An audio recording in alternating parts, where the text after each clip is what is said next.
Hey, this is Ace here with Hillbilly How To's. Today I'm going to show you how to change a saw blade on a Drill Master.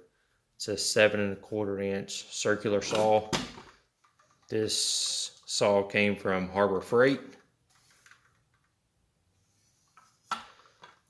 So this nut is a Allen wrench that fits this. And then there is a button right here to lock the blade. So you're going to want to pull this back, push your finger here to lock the blade.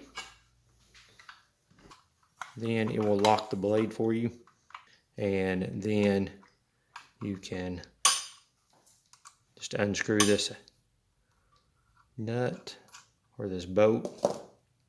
Screw this bolt, and then this slides off.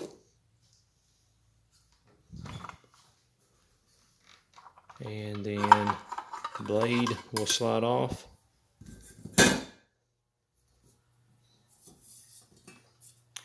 then this is the new blade. And you want to make sure on this blade it shows a rotation of which way the blade rotates, and then on the side of your saw it shows the rotation of the blade. So you want to make sure these match. So this blade will go this way,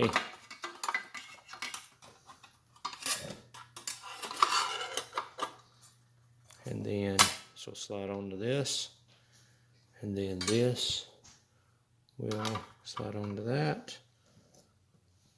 and then put the nut back on there.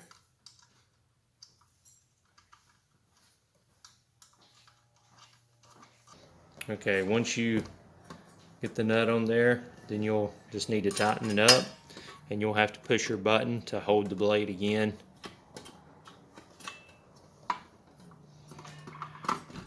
And you'll have to twist a little bit to get it to lock, and then once you get it to lock, then you'll tighten this up. And then you should be good to go.